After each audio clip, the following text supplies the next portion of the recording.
Well, good evening. Happy Sunday.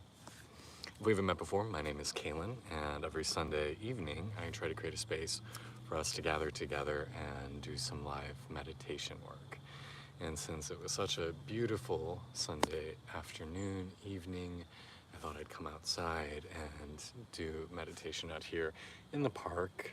I'm going to show you how beautiful the sunset is behind me. Look at that. Oh, just so gorgeous. So I figure that's a lot nicer than just sitting in a room talking at you. So, thank you for joining me. It's a pleasure to be here. So every week I try to pick a theme for our meditation class. And this week I thought I'd get into something that felt a little bit more personal. And I know it's something that all of us have probably gone through at one time or another. But when we are on a journey of maturation, of personal growth and development, one of the things that happens, and can happen with some frequency, is the dissolution of who you think you are. That parts of you, things that felt very central to your identity, central to who you are in the world, starts to fall away. And then, who are you if you're no longer those things that used to really matter? And so, just for example, what if at one point in your life, one of the central tenets of your identity was that you absolutely loved Britney Spears. Like, you had all of her albums, posters on her wall, memorized and performed all of her choreography. And then one day you wake up and you realize, I don't really care for her anymore. What do you do when something that has been so central to your life stops being so? And that's just, a paltry, simple example. I think when we go through this sense of identity evolution, it's much more complex and nuanced than that. But it's something that I would like to explore with you, and it's something that I feel like I'm going through yet again on my personal development and spiritual journey, and so I'm hoping this will be useful for some of you. Yeah, and shaving my beard off might be part of that. Who knows? So please get comfortable. You can find an easy way of sitting. If you would rather lay down, please feel free, whatever makes you feel good. If you'd like to close your eyes, you may. If you'd rather keep a soft focus directed ahead of you, that's cool too.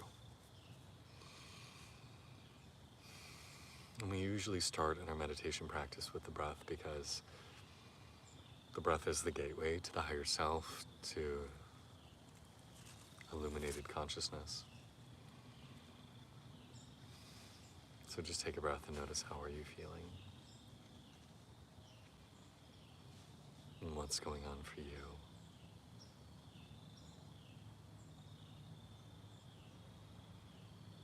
And just feel your whole world start to slow down. We're often so busy, so many of us pack our schedules so full in an attempt to cram meaning into life, or pull meaning out of life, either way. I used to have a mentor that would say, I'm too busy to know if I'm happy. I'm too busy to know if I'm happy.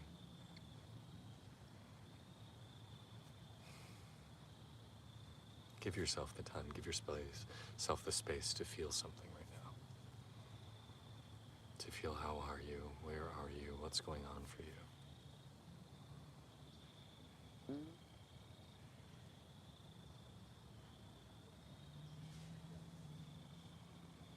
And feel everything within you just begin to soften.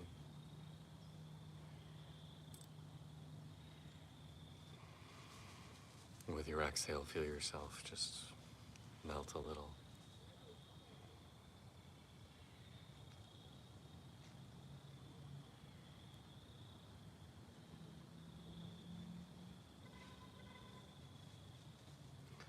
And remind yourself that at the end of this life, the only person you're truly accountable to and for is yourself. What your parents think of you don't matter. What your children think of you don't really matter. Even what your partner thinks of you, well, that probably matters more, because they're choosing to live their life with you, unlike your parents, unlike your children. But still, the only person who's responsible for your life is you. So how are you? how are you doing? And it's okay if the answer is much more nuanced or layered than just simply good, bad, happy, sad. It's okay if your experience of self is something more complex.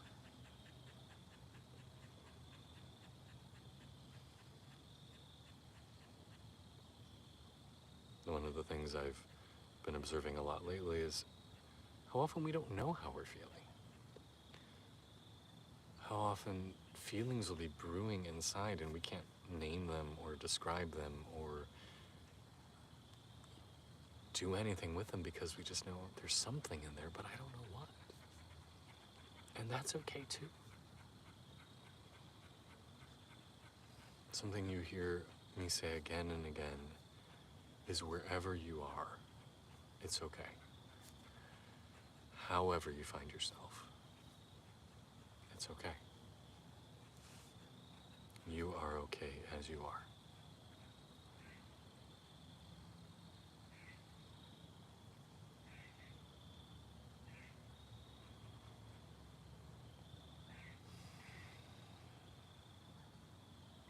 So slow down your breathing, slow down your mind. Allow yourself to just exist here in this moment. Notice the fullness of this moment. Notice what you hear, what you smell, what you sense, what you see.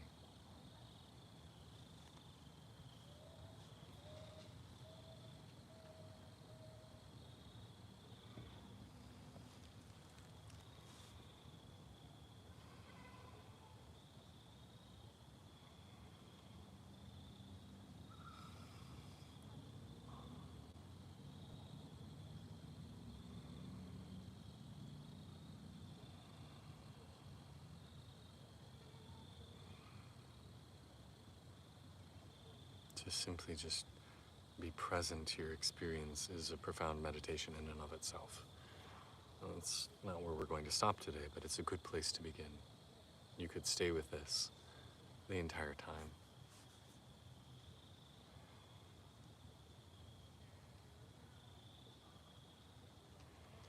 But the theme for tonight's class, what if you no longer know who you are? Let's start to dive into that a little.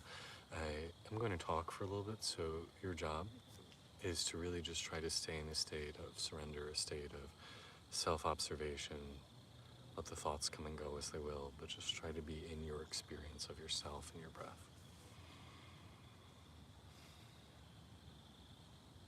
So lately I've been going through a big sense of identity reconfiguration.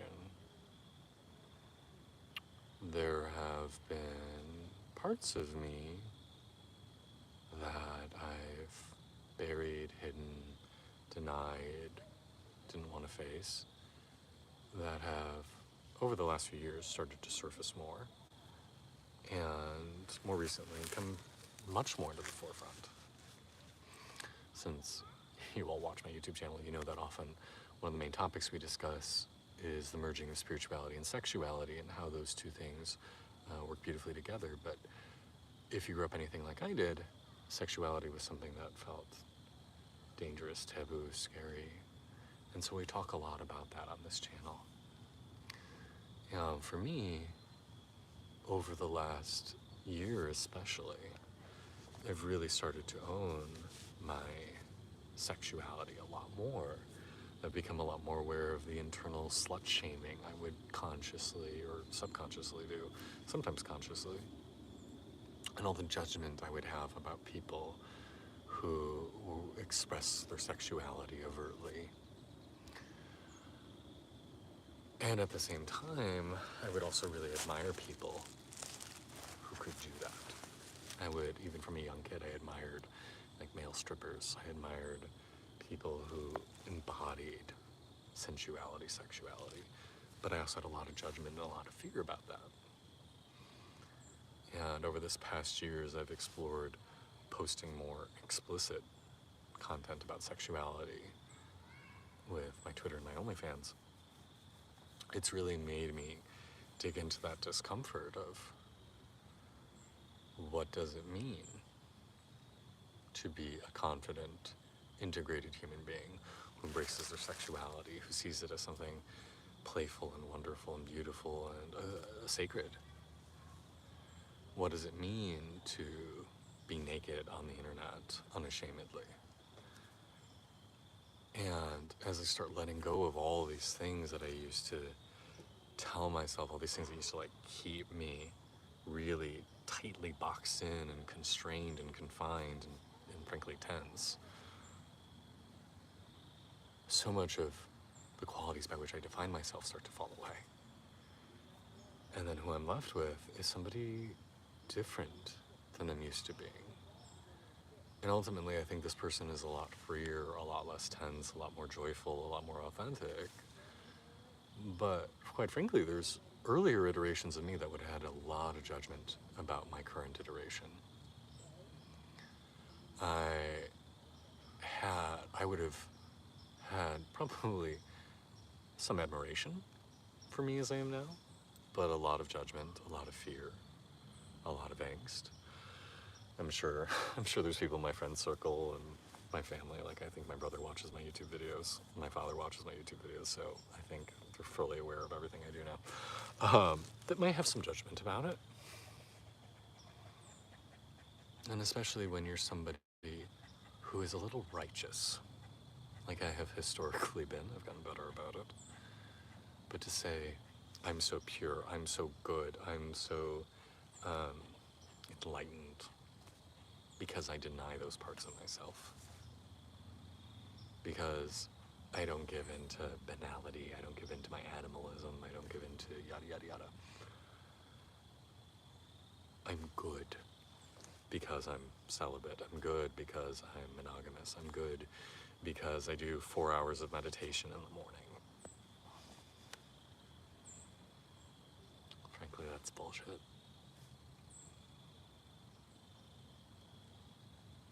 But those questions do come up of, am I a bad person because I have sex with other people? And sometimes record it. Am I a bad person because I only meditate for 45 minutes in the morning as opposed to 3 hours? And sometimes not at all in the evening, or just do it while laying down. Whereas before I used to be very rigid about a long time in the morning, minimum of 30 minutes in the evening. Am I a bad person because I'm not showing up to scrub floors at a yoga center every weekend? Yeah, I know that experience was much more of a cult than I realized, but still. So many of these things that I've used to define who I am in the world, my quality as a human being,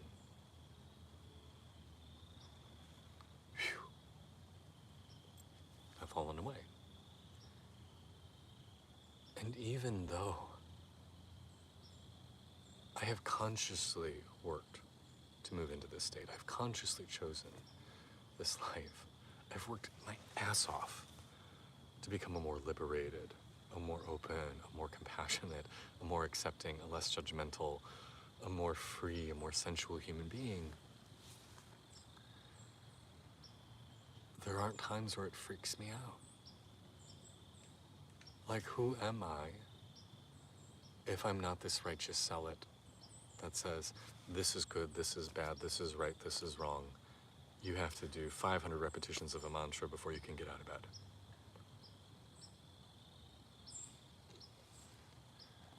Who am I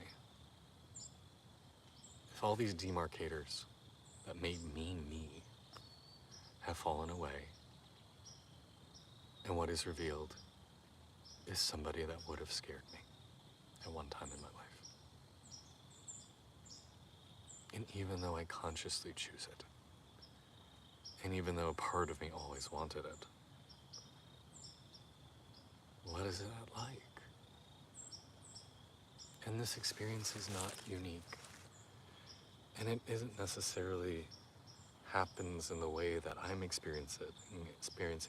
For those of you who have become a parent. Suddenly your identity changes because of your new responsibilities, this new life you're taking care of. If you move across the country, move from a city to a rural area, a rural place to a city, if you lose your spouse, if you change careers, you can go through a very similar sense of identity dissolution reformation. And it can be fucking scary.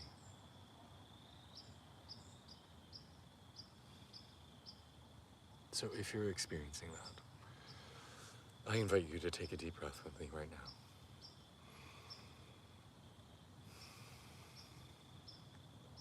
I invite you to remember that wherever you are on your journey is where you need to be. That there is no better path. The best path that you or anyone can live is to see where they are right now, the gifts, the lessons, and the gratitude in where they are. Because every one of us is surrounded by miracles.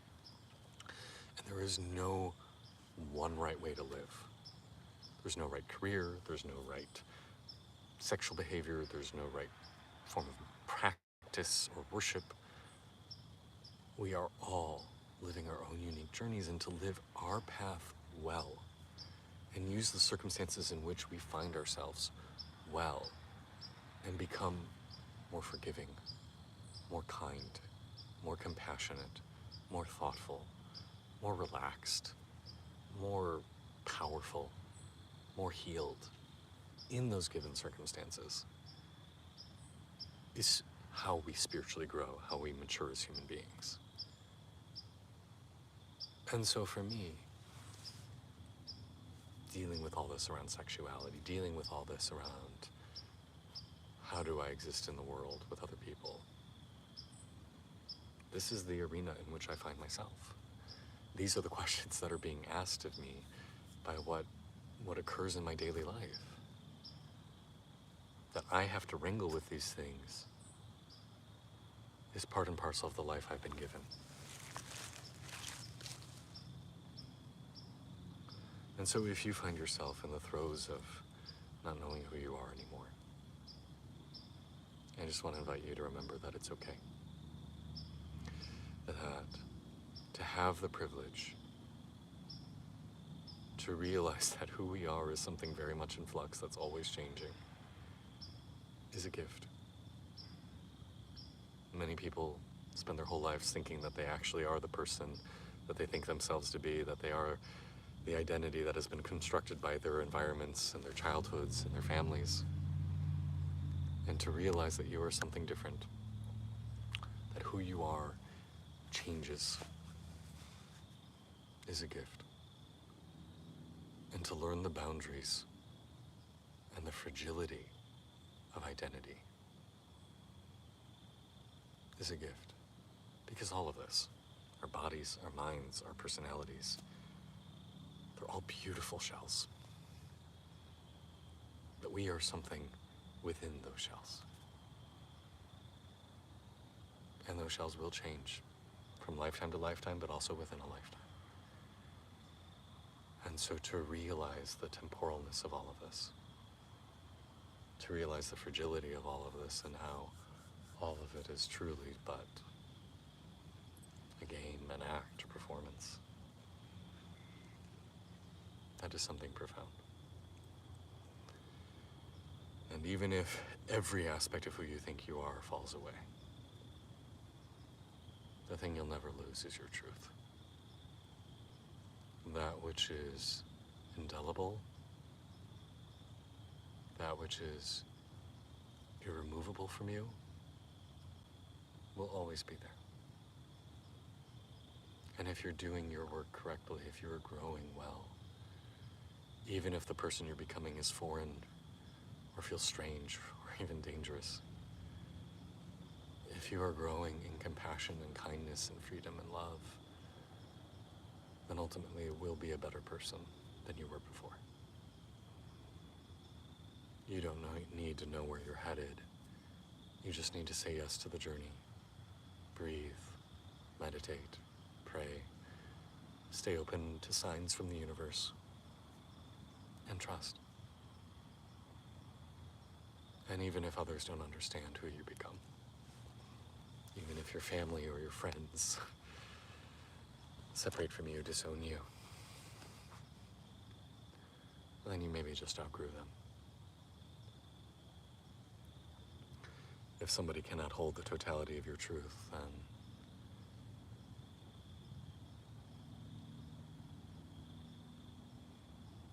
I think that's enough said about that. Take a deep breath into your heart and let it go.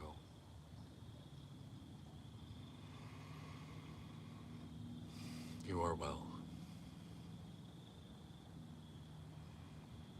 You are holy. You are perfect as you are. You are wise and you are guided by intelligent spirits and angels and guardians. You're becoming more and more the person you incarnated on this planet to be. And no matter your struggles, know that there are those of us who are proud of you for the work you've done. Proud of you for who you've become and who you are becoming. And at the end of the day, the only person you are accountable to is yourself. No one else's opinion really matters. At the end of your life, no one else is responsible for the quality with which you lived. That's solely your decision.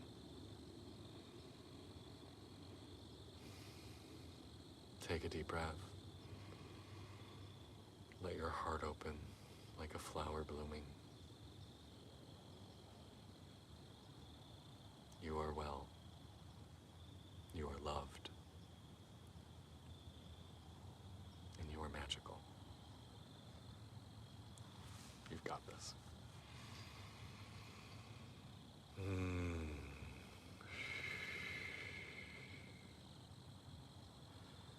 Whatever was helpful for you and from today's class, take it with you. Whatever wasn't, let it go.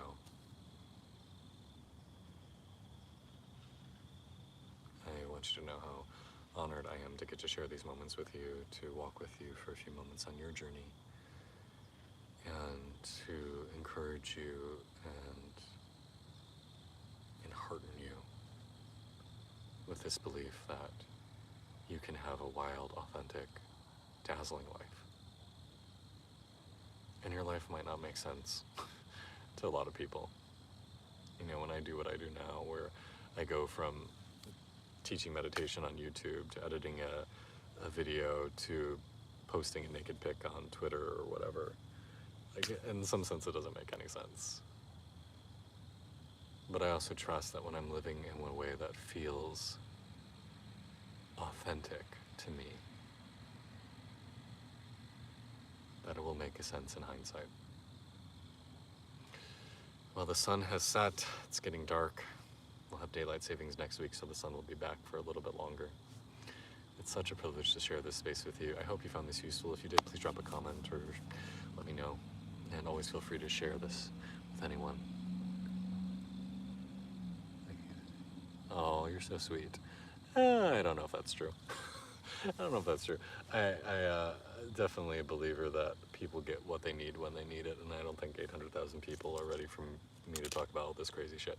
But I appreciate your sentiments. Thank you very much. Maybe someday. Sending you much love. I know you're not alone on this journey, wherever you are. You've got brothers and sisters and siblings walking beside you, holding your heart from behind. Oh, well, thank you. I appreciate that, Jay. It's been a lot of work. And as an astrologer once told my husband, if Kalen ever stops meditating, he will go crazy and you need to divorce him. So, with that, keep doing your spiritual work, and I hope that you have a wonderful night. Namaste, blessings, love. Well wishes to you all. Thank you so much for your time.